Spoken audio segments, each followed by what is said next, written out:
Hello and welcome to part 3 of the DX4040 setup series. Okay, so we have now done a couple of things. We set everything up. We have run the 0 after a 30-minute warm-up period. Now we should see this on our PDA here. We're going to see a 0 spectra, and the 0 spectra is the first time you've got to make sure that you are looking at the correct values here. So as I mentioned in other videos here, this instrument's actually broken, and this is the way I found out it's broken. Gasma doesn't say this anywhere in their manual, but speaking to their technicians in Toronto, these two values here are the first time you have to validate that you know what you're looking at. On the left, first should be 7,000 or greater. As you can see, I've got 272, which is not what we're looking to have. On the right, we've got max. That max should be 40,000 or greater. We've only got 21,787. What this tells me is that we've got two problems. One is with the interferometer, the other is with the power source. And as a result, the instrument can't be used. But let's say, for the purposes of this video, that those numbers looked okay. The very next thing we're going to do is we're going to disconnect our nitrogen, and that valve is off. So what we're going to want to do next is connect our sampling probe to the sample in.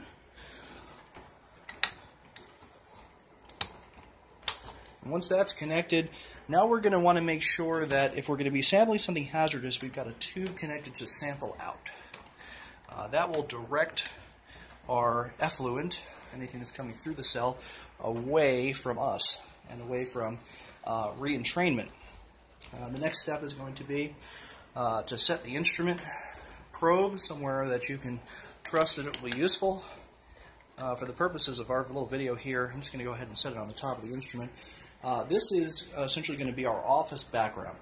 I'm not sure how necessary it's going to be to do a clean, non-challenge atmosphere background without nitrogen, but we're going to do one anyway because it could be useful potentially to prove a variety of factors. I'm sure you can also do this outside. So the very next step here is going to be to move down in CalcMet Lite to first set in measuring the pump to run. And go ahead and hit OK. If you don't do that, nothing you take will be of value. The next thing will be, I'm going to ask you to actually go out and close CalcMet Lite, and then it'll come back up. The reason I ask you to do this is because I've had a little bit of difficulty with the pump kicking on the first time we sample, so sometimes you have to take a couple of samples to get the pump to kick on. So we're restarting CalcMet Lite.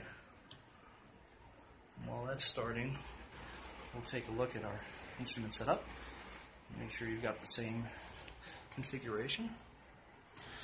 CalcMet Lite is now up. It will reconnect to the analyzer.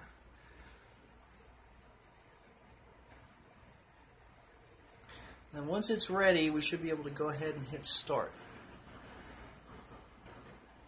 So hit start. And if you hear the pump come on, you're in good shape. So again, if you don't go out of CalcMet Lite and start it again, you might not hear the pump come on. So the pump is running, and you may be able to hear the sample being collected from our sample probe. I'm not sure if that's in focus. There's two very small holes in our sample probe right there. I'm sure that's not in focus. So, our sample probe is collecting gas. Here's what CalcMet looks like. CalcMet Lite looks like while that's running. It'll say measuring. You can hear the pump running. And that blue bar fills up on the top pretty quick. This is only a 60-second measurement. So you're in your office right now, or in the client's conference room or something like that. You just want to make sure that your spectra looks correct. And I'll show you how to do that as we get the results. So after that blue bar fills up, it will process. It takes about 10 seconds to process. Shouldn't really be very long. Once we're all processed, then we'll have our results show up, and we can validate that by looking at the amount of water vapor we have by volume, approximately 1%, plus or minus. Could be much drier, a little bit wetter, but we're looking at approximately 1%. And then we're also looking for carbon dioxide. Since carbon dioxide is a trace gas, we're looking at probably no less than 375 ppm. in a particularly fresh air environment, and then could be all the way up to something like 1,000 inside of an office, but it's got to be in that range. So one of the reasons that we've had some problems is because this instrument is not in correct shape. So once the analysis results are done, it'll continue to measure, so we'll let it do that while we're running, and we can go down and see all of our challenge gases and determine how much we've got. Again, this instrument is broken, so we know that there's a problem with this, and we can see which items came up with one concentration.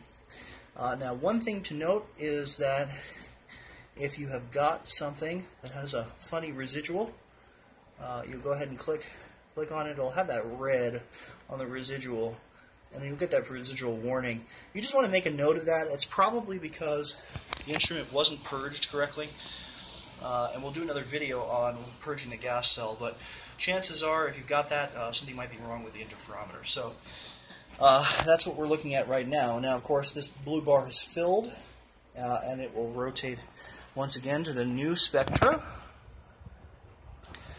That'll take just a few seconds as it analyzes the results it's collected.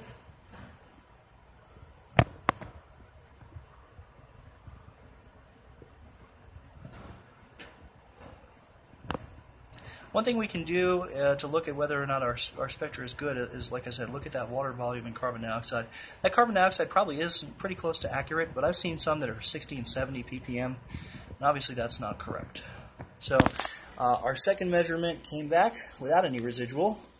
And it looks like it might be okay. Obviously we've got some problems with the interferometer. If you're in a clean environment, like an office or an outside, and you see a weird number, and this is enough methyl iodide to knock your socks off, that's a real clear indicator that you've got a problem, even if everything comes back fine. If we didn't know that that was weird or that we needed to have those numbers on the zero, then we might be potentially taking a false negative. So that's a real serious concern here, and CalcMet will not catch that for you. Okay, so we've taken our readings. We'll do another video now on how to get the spectra on the laptop, and that'll be a conclusion.